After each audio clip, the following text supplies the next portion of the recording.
पहा, बऱ्याचशा विद्यार्थ्यामध्ये सध्याची जी आपण पाहतो की भरती परिस्थिती म्हणल्याच्या नंतर शेवटी परीक्षा परीक्षा आली म्हणजे कुठेतरी टेन्शन आलं, डिप्रेशन आलं. त्याचबरोबर घरचे लोक बोलतात, बाहेरचे बोलतात, मित्र कंपनीमध्ये देखील या ठिकाणी आपल्याबद्दल या ठिकाणी निराशा होऊन जात असते. पहा, म्हणजे एक स्पर्धा परीक्षा असो किंवा कुठली 10वीची 12वीची परीक्षा असो, तुम्हाला जर थोडंसं कुठे अपयश आलेलं असेल तर जे तुमच्या सोबत असतात ते सुद्धा बाजूला जात असतात. म्हणून खचायचं नसतंय. मात्र या ठिकाणी आपल्याला जरी एखाद्याने विचारलं नसेल त्या बाबतीत, की बाबा तू का अपयश का आलं तुला?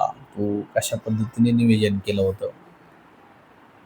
तर या सगळ्या गोष्टीचा आढावा घेत असताना आपल्याला एक बाब समजली पाहिजे, की आपण सक्सेस झाल्याच्या नंतर लोक किती जमतात आणि अनसक्सेस झाल्याच्या नंतर लोक आपल्या भोवती किती जमतात.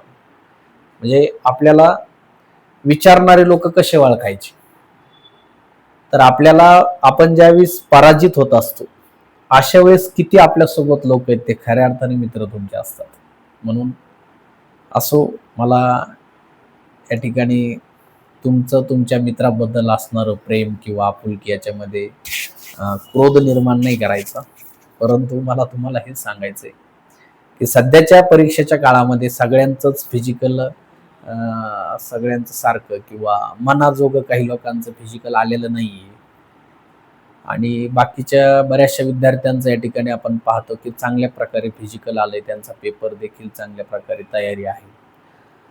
तर जे गेली 6 महिने झाले असतील किंवा 1 वर्ष झालं असेल तयारीसाठी या ठिकाणी भरतीचे आलेले आहेत. तर यांनी अजिबात खचून जायचं नाहीये. पहा, जसं आपण म्हणत असतो, एखादं यश संपादन करत असताना तुम्ही ज्या यशाचा झिना चढण्यासाठी ज्या पायऱ्याचा वापर करता, तर असं समजायचं की आपण या ठिकाणी अपयश आलंय म्हणजे एक मी पायरी या ठिकाणी अपयशाची पार करून यश शिखराकडे या ठिकाणी जाण्याचं धाडस माझं आहे. माझ्यामध्ये ती हिंमत आहे आणि मी ते पेलणार आहे. त्या पद्धतीने तुम्ही तुमचं काम सुरू ठेवा. कालच महाराष्ट्राच्या असणाऱ्या मुख्यमंत्र्यांनी पुन्हा देखील 2027च्या भरतीची घोषणा कालच केलेली आहे. लक्षात ठेवा. म्हणजे तुम्ही चॅनलला त्याला किंवा मल्टी मोबाईलवरती इकडे-तिकडे तुम्ही WhatsApp, Facebook असेल, Instagram असेल, यावरती तुम्ही काल सगळ्यांनी पाहिलंय. बऱ्याचशा लोकांच्या ठिकाणी स्टेटस देखील तुम्ही पाहिले असतील, की नुकती भरती सुरू आहे. अजून महाराष्ट्र पोलीस भरती जी आहे, 15,500-16,000 जागेसाठी, म्हणजे त्याच्यामध्ये जवळपास ते 3,000 मुंबईच्या वाढून साधारणतः या ठिकाणी 17,500 ते 18,000 जागेची जी भरती सध्या सुरू असताना पुन्हा देखील महाराष्ट्राच्या मुख्यमंत्र्यांनी, जे गृहमंत्री आहेत राज्याचे, तर या गृहमंत्र्यांनी कालच परत या ठिकाणी 25,000 महाराष्ट्रात येणाऱ्या 1 वर्षभरात पुन्हा जागा भरल्या जाणार आहेत. पहा, तर 25,000 जागेचा आकडा इथे या ठिकाणी आहे. आपल्याला एक बाब समजली पाहिजे. आज जर 25,000 जागा पुन्हा नव्याने जर भरायच्या असतील, तर एक समजलं पाहिजे आपल्याला, की आपण खचायचं कशासाठी? पहा, नुकती या ठिकाणी 17-18 हजाराची जर भरती सुरू असताना म्हणजे 3 भरत्या तब्बल या ठिकाणी 18-18 हजार जागेच्या झालेल्या आहेत आणि पुन्हा 25,000 जागा महाराष्ट्र पोलीस भरत आहे. आपल्यासाठी संधी किती उपलब्ध आहे, म्हणून खचायचं नाहीये. जे कोणी विद्यार्थी या ठिकाणी या भरतीमध्ये त्यांना फिजिकलच्या बाबतीत थोडंसं त्यांना वाटत असेल, माझे मार्क्स जे आहेत 32 आहेत, 36 आहेत किंवा काहींचे 25 आहेत, 28 आहेत, ह्या ज्या गटाचे विद्यार्थी आहेत, तर यांनी न खचता आपण येणाऱ्या भरतीला सामोरे जाण्यासाठी या ठिकाणी आपल्या पाठीमागे झालेल्या ज्या चुका आहे, या चुका डोक्यामध्ये ठेवा आणि डोक्यात ठेवून नुसतं या ठिकाणी त्या सेव्ह नाही करायच्या फाईलमध्ये, तर त्या चुकामध्ये आपल्याला या ठिकाणी दुरुस्ती करायची, की माझं नेमकं काय चुकलंय परीक्षेच्या बाबतीत. मी जसं या ठिकाणी फिजिकलच्या बाबतीत माझं काय कमी पडलंय, मी सकाळी किती वाजता उठायचो, मी ग्राउंडला किती वाजता जायचो, गोळ्याची प्रॅक्टिस किती तास करायचो. मला सर या ठिकाणी सांगायचे, की बाबा तू पळ, छेडीचा मार दिला जायचा, तरी मी ते छेडीचा मार सहन करायचो, परंतु अंग चोरून कुठेतरी एखाद्या ग्राउंडवरती झुडपा पाठीमागे लपायचो. डोंगरात गेलो असता डोंगराच्या कपारी लपायचो. टाळाटाळ करायचो. आणि सगळ्यात महत्वाची बाब म्हणजे काही ना काहीतरी दररोज तब्येतीचे कारण सांगून, माझा पाय दुखतंय, माझं पोट दुखतंय, माझी तब्येत बरी नाही, माझा प्रवास खूप झालाय, असं झालंय, पोट दुखतं, हे कारण बाजूला ठेवून जेव्हा आपण या ठिकाणी 100% मनाने जेव्हा भरतीमध्ये उतरणार आहोत, त्यावेळी 100% तुम्ही यश संपादन करणार आहेत. लक्षात ठेवा, नोकरी असेल, जॉब असेल, करिअर असेल, याची नीड आपल्याला या ठिकाणी भासवली पाहिजे. आपली गरज आपल्याला लक्षात आली पाहिजे. माझ्या वडिलांच्या हातामध्ये असणाऱ्या या ठिकाणी जसं आपण पाहतो की ऊसतोड कामगार असतील तर त्यांचा कोयता खाली ठेवायचा आहे. शेतामध्ये या ठिकाणी माझे वडील राबत असतील तर या ठिकाणी मला त्यांचं काम थांबवायचंय, म्हणून मला पोलीस व्हायचंय. माझी आई या ठिकाणी दुसऱ्यांची त्या ठिकाणी शेतामध्ये कामाला जाते, धुनी भांडी करते, पडेल ते काम या ठिकाणी माझी आई करते, गवत विकते, खूप या ठिकाणी तिची मेहनत आहे, ही थांबावी म्हणून मला पोलीस व्हायचं. हे जर करायचं असेल तर मी आज सांगतो की तुम्ही टाइमपास जीवनात करणार नाही. ध्येय या ठिकाणी मनामध्ये ठेवा आणि ती प्राप्ती मिळेपर्यंत या ठिकाणी शांत बसू नका. तुम्ही या ठिकाणी 100% तुमच्या असणाऱ्या जीवनामध्ये सक्सेस होणार आहे. तुमचं जे करिअर आहे, तुमचं जे सक्सेस आहे 100% मिळणार आहे. म्हणून एक लक्षात ठेवा, या चालू भरतीमध्ये देखील या ठिकाणी तुम्हाला जर थोडंफार कुठे अपयश आलेलं असेल तर अशा विद्यार्थ्यांनी अजिबात न खचता येणाऱ्या पुन्हा 2027 म्हणजे पुढच्या वर्षी पुन्हा येणाऱ्या डिसेंबर-जानेवारीच्या एंडिंगमध्ये पुन्हा हिवाळा संपताच आपल्या भरतीला या ठिकाणी जशी सुरुवात होणार आहे, यावर्षी जशी भरती प्रोग्राम जानेवारी-फेब्रुवारीमध्ये या ठिकाणी आयोजित करण्यात आला, हा पुढच्या वर्षी 25,000 जागेचा प्रोग्राम सुरू आहे. आणि तुम्हाला एक प्लीज माझी रिक्वेस्ट आहे, कुच्चर वाट्यावर बसणारा, इकडे तिकडे या ठिकाणी फिरणाऱ्या नरपाळ्या पोरायचं अजिबात ऐकायचं नाही. त्याला काही माहीत नसतं भरतीमधलं.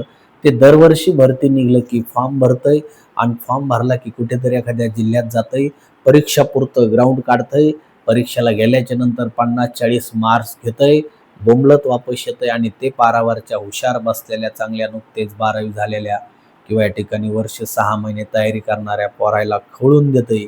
खवळून म्हणजे त्यांना त्या प्रोग्राममधून या ठिकाणी बाजूला टाकतंय, म्हणतंय काही नाही याच्यामध्ये, मजा नाहीये काही, मी गेली 4-5 भरत्या मारल्यात, मला कुठे यश आलंय. हे क्लासेसवाले, हे अकॅडमीवाले सांगतच असतात. असं या ठिकाणी हे लोक तुम्हाला सांगत असतात. या हिट फिऱ्या लोकांकडे अजिबात लक्ष देऊ नका. कोणीतरी या ठिकाणी सहज, याला याच्यातलं काडीचंही माहीत नसतं भरतीच्या बाबतीत काय असतं या लोकांना, आणि लोक सरळ उठले की बसले की सरळ सांगतात की आता फार मोठ्या जागा भरल्यात आणि आता काय गव्हर्नमेंट जागा भरणार आहे आणि आता पुढची भरती शक्यच नाही 4-5 वर्ष. हा त्याचा गेस लावतोय, हिवराच्या झाडाखाली बसतंय शेतात, म्हणजे शेतामध्ये बसून सांगतंय झाडाखाली.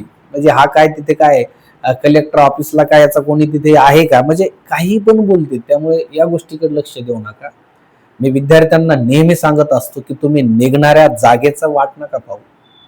माझ्या जागा किती निघणार, माझा डिपार्टमेंटच्या जागा या ठिकाणी माझ्या कॅटेगरीसाठी किती असतील, किंवा मला लवकरच नोकरीला लागायचं मान्य आहे, परंतु एक लक्षात ठेवा की बाबा तू कधी विचार कर जागा कधी निघतील. तू आज त्या भरतीसाठी कितपत पात्र आहे. आपण 100% पैकी आपण मिनिमम किती पर्सेंटेजमध्ये या ठिकाणी आपण अचिव्हमेंट मिळू शकतो, या गोष्टीचा अभ्यास करणं गरजेचं आहे. आपली पात्रताच नाही आणि आपण या ठिकाणी आज अपेक्षा करतो की जागा मोठ्या प्रमाणात निघाव्या. दादा, लाख आणि कोटी जरी जागा निघाल्या आणि तुझा जर या ठिकाणी फिजिकल वर्क कम्प्लीटच नसेल, तू जर पेपरला पात्रच होत नसेल, तर लाखो जागा निघून तुझ्या उपयोगाच्या काय आहेत. म्हणून लक्षात ठेवा, आपण आधी त्या जागेसाठी पात्र आहोत का याचा अभ्यास विद्यार्थ्यांनी करावा. खूप या ठिकाणी लक्षात ठेवा, अचिव्हमेंट जसं आपण म्हणतो सक्सेस केल्याच्या नंतर अतिशय सोपं आहे, परंतु ती केलं गेलं पाहिजे. 100% आपल्याच कामात आपण या ठिकाणी उतरलं पाहिजे, नक्की यश मिळतं. म्हणून विद्यार्थ्यांनी न खचता येणाऱ्या भरतीसाठी जे आहे ते प्रयत्न, सध्या तुम्हाला जे काही फिजिकल आलेलं असेल त्या फिजिकलमध्ये तुम्ही जर परीक्षेला पात्र होणार असाल तर 100% कुठल्याही जिल्ह्यामध्ये पेपर असू द्या, त्या जिल्ह्यामध्ये पेपरला जा, सगळ्यांनी पेपर द्या, 100% उतरून पेपर द्या. मी सक्सेस होणार हा दृष्टिकोन मनामध्ये ठेवून जर तुम्ही परीक्षेला सामोरे गेलात तर नक्कीच यश मिळतं. म्हणून प्रत्येकाने परीक्षेला जाणं गरजेचं आहे. बरेचसे विद्यार्थी असतात, मला 25 गुण आहे, मी पात्र आहे. एक्झाम्पल 27-28 मार्क्सला त्याच्या या ठिकाणी मेरिट लागले कॅटेगरीचं आणि तो जाऊ द्या म्हणतो की या ठिकाणी मार्क्स कमी आहेत, असं करायचं नाहीये. 100% उतरायचं. आपल्याला अनुभव कळतो, परीक्षा नेमकी काय आहे हे आपल्या डोक्यात येतं. म्हणजे आपल्याला नेमकं या ठिकाणी नेक्स्ट भरती मारण्यासाठी आपल्या मनातली जी भीती आहे, ही भीती नाहीशी होते. मग आपण पुढची भरती या ठिकाणी पूर्णपणे कुठल्याही प्रकारचं डिप्रेशन न घेता, टेन्शन न घेता एकदम माइंडली फ्रेश मनाने भरतीला सामोरे जात असतो. म्हणून विद्यार्थ्यांनी न खचता समोरची 2027 ची भरती देखील तुमची वाट पाहत आहे, परंतु त्या समोरील होणाऱ्या 2027 च्या भरतीसाठी आपल्याला 365 दिवस या ठिकाणी योग्य नियोजन करावं लागणार आहे आणि ते नियोजन आम्ही तुम्हाला करून देणार आहोत. तर जे कोणी विद्यार्थी असतील तर त्यांनी या ठिकाणी नक्की कॉन्फिडन्स करिअर अकॅडमी फुलंब्रीशी संपर्क करावा.